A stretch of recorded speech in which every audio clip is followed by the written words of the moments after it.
Last season की champions दबंग दिल्ली केसी किन players को कर सकती है रिटेन प्रो कबड्डी सीजन 13 के लिए, उसके बारे में इस वीडियो में अच्छी तरीके से जानेंगे। सब्सक्राइब कर लीजिएगा, बेल आइकन को प्रेस कीजिएगा। तो बात करते हैं दबंग दिल्ली के बारे में। लास्ट सीजन की चैंपियंस है ये टीम। आसू मलिक के कप्तानी में बहुत शानदार परफॉर्मेंस की है। एकदम एक्सपीरियंस टीम बनाया था इन्होंने। फजल अतराचली को रखा, सुरजीत को रखा, आमिर हुसैन बस्तामी, नीरज नरवाल, अजिंक्य पवार, सौरभ नांदल, बहुत सारे एक्सपीरियंस प्लेयर्स को अपने लाइनअप में जोड़ा एंड जोगिंदर नरवाल के कोचिंग में दिल्ली की टीम चैंपियन बन गई।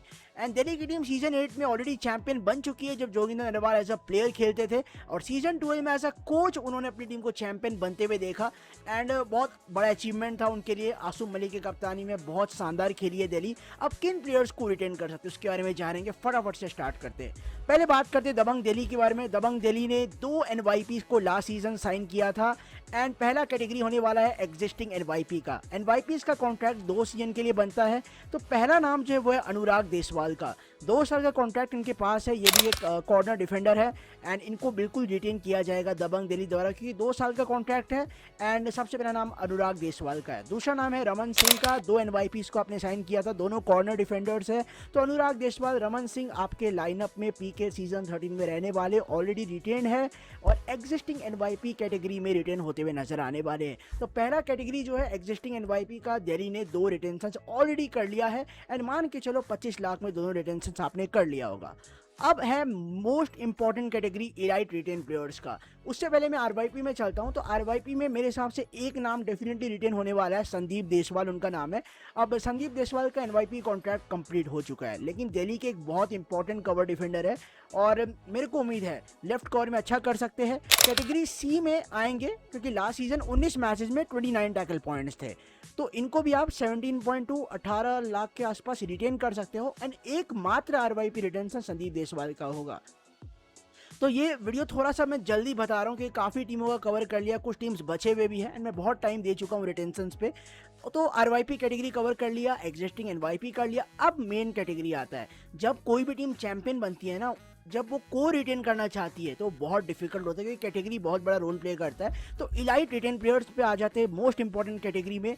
तो इस कैटेगरी में एक रिटेंशन पहले से हो चुका है। लास्ट सीजन ऑक्शन में रूल आया था एफबीएम कार्ड का हमेशा रहता है, 2 सीजन के लिए भी आप यूज़ कर सकते हो। तो लास्ट सीजन दिल्ली ने आसू मलिक को रिलीज़ किया, या फिर वो खुद गए हो अलग बात हो, लेकिन आसू मलिक ऑक्शन में 1 करोड़ 90 लाख में सोल्ड हो गए थे बंगाल वॉरियर्स में। उसके बाद दिल्ली ने अपना एफबीएम कार्ड दिखाया कि हम 2 सीजन के लिए आसू मलिक को रिटेन करना चाहते हैं। इसमें रूल क्या है कि 2 सीजन के लिए प्लेयर आपके पास रहेगा, 1 करोड़ 90 लाख में ही खेलेगा, कोई भी प्रतिशत का इंक्रीमेंट नहीं होने वाला है। 1 करोड़ 90 लाख में आसू मलिक सीजन 12 एंड सीजन 13 खेलेंगे। तो पहला रिटेंशन दिल्ली के टॉप प्लेयर, दिल्ली के कैप्टन, दिल्ली के सबसे बड़े खिलाड़ी आसू मलिक का ऑलरेडी रिटेंशन पक्का हो चुका है। अब बात करते हैं नाम के बारे में और कौन कौन से प्लेयर्स हैं। सबसे पहला नाम मेरे हिसाब से फजल अतराचली का था। सुल्तान फजल अतराचली लास्ट सीजन के एमवीपी थे एंड प्रो कबड्डी के सबसे एक्सपीरियंस ओवरसीज प्लेयर्स में से कितने टीमों के लिए खेल चुके।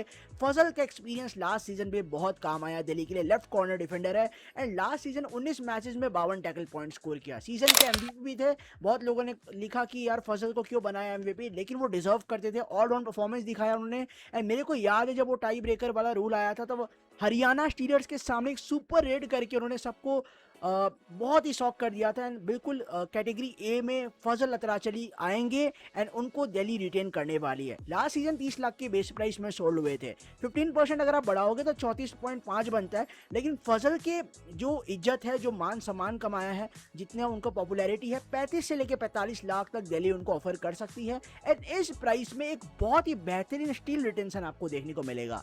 अगला नाम आता है सौरभ नांदल का। सौरभ नांदल लास्ट सीजन बहुत सीजन से बुल्स में ही थे, right from the start of his career, लेकिन लास्ट सीजन उतना अच्छा बुल्स में हो नहीं पाया। लेकिन सीजन 12 में दिल्ली के कोच साहब ने उन पर भरोसा दिखाया। एक लेफ्ट कॉर्नर, राइट कॉर्नर खेलते सौरभ नांदल, इनको बिल्कुल रिटेन किया जाएगा। लास्ट सीजन 19 मैचेस में 52 टैकल पॉइंट्स सौरभ नांदल के भी थे। कैटेगरी ए में आने का पूरा चांस है, ए में आएंगे तो सौरभ नांदल को भी रिटेन किया जाएगा। इनका भी सेम कहानी है, लास्ट सीजन के ये ऑक्शन में चले गए, बहुत कम प्राइस में ये बिके, लेकिन कैटेगरी ए में आएंगे।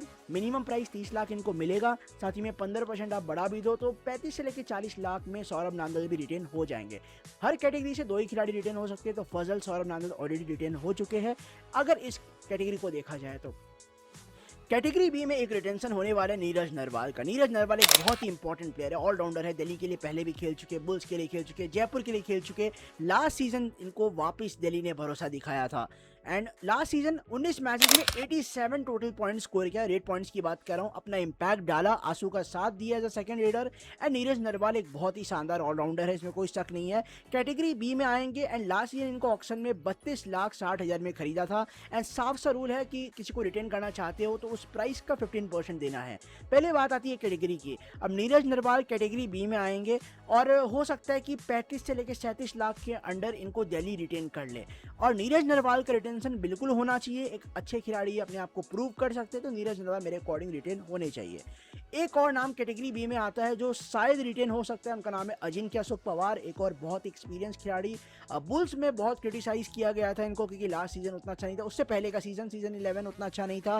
उस टीम में प्रदीप नरवाल थे, अक्षित धूल थे, लेकिन उतना अच्छा नहीं कर पाए थे वो। लेकिन जोगिंदर कोच साहब के कोचिंग में अजिंक्य पवार का भी हमने खेल देखा, बहुत ही अच्छा सपोर्ट किया जितना मौका मिला। 19 मैचेस में 65 इनके टोटल रेट पॉइंट्स थे। कैटेगरी बी में आएंगे एंड इनको भी दिल्ली बिल्कुल रिटेन करने की कोशिश करेगी। एंड लास्ट सीजन मात्र बेस प्राइस 13 लाख में खरीदा था, इस बार 20 लाख का मिनिमम प्राइस मिलेगा एंड मेरे अकॉर्डिंग 25 से लेकर 27 लाख के बीच में अजिंक्य पवार को आप डेफिनेटली रिटेन कर सकते हो।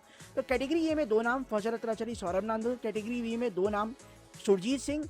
और सुरजीत सिंह का मैं थोड़ा अभी भी श्योर नहीं हूँ कि क्या कुछ होता है। मेरे अकॉर्डिंग दिल्ली को उनको रिलीज़ करना चाहिए, सस्ते में ऑक्शन में खरीद लो, ज़्यादा बिड शायद ना जाए, हो सकता है कि 30 लाख के अंडर आपको मिल जाए। कैटेगरी बी में आप रिटेन करने वाले हो नीरज नरवाल को और अजिंक्य पवार को। सुरजीत आपको डेफिनेटली आप FBM दिखा सकते हो उन पर। जहाँ तक बात है एक और रिटेंशन के बारे में तो अक्षित धुल पे प्लान हो सकता है। बुल्स में अच्छा खेले थे लेकिन दिल्ली में आने के बाद भी कुछ मैचेस में इनको सरप्राइज की तरह कोच साहब ने लाया एंड 12 मैचेस में इन्होंने 49 रेट पॉइंट स्कोर किया। 15 से 17 लाख दे के आराम से अक्षित धुल को रख सकते हो। कैटेगरी सी में आएंगे 15 से लेकर 18 लाख के आसपास अब अक्षित धुल को दे के रिटेन कर सकते हो। तो मेरे अकॉर्डिंग कैटेगरी ए से फजल, सौरभ नांदल, कैटेगरी बी से नीरज नरवाल, अजिंक्य पवार और कैटेगरी सी से अक्षित धुल को रिटेन किया जा सकता है। सुरजीत सिंह का I am still not sure, I think उनको ऑक्शन में भेज के आप कम प्राइस में खरीद सकते हो एंड इस हिसाब से दिल्ली अपना रिटेंशन पक्का कर सकती है। जहाँ तक बात है पर्स कितना बचेगा, देखो 1 करोड़ 90 लाख और 25 लाख का इन्वेस्टमेंट तो आप डेफिनेटली कर ही चुके हो, ठीक है। तो मतलब 2 करोड़ 15 लाख का आपने इन्वेस्टमेंट कर दिया है। इस सीज़न 4 NYPs लेके आने हैं तो मान लो 2 करोड़ 65 लाख, 2 करोड़ मतलब 2 करोड़ 85, 2 करोड़ 85 लाख तक आपने ऑलरेडी रिटेंशन कर लिया होगा। तो उसके बाद इन प्लेयर्स को भी रिटेन करना है। तो दिल्ली की टीम मेरे हिसाब से बहुत ही कम पर्स के साथ जाएगी। हो सकता है 1 करोड़ के आसपास या 1 करोड़ 20 लाख के आसपास आप पर्स लेके जाओ एंड इन प्लेयर्स को सक्सेसफुली रिटेन कर लो। तो ये दिल्ली मेरे अकॉर्डिंग कर सकती है। अब आपका क्या राय है, दिल्ली को किसको रिटेन करना चाहिए, रिलीज करना चाहिए, कमेंट करो। अगला वीडियो पुनेरी पलटन पे बहुत जल्दी आने वाला है। तो कैसा लगा दिल्ली का वीडियो कमेंट करके बताना।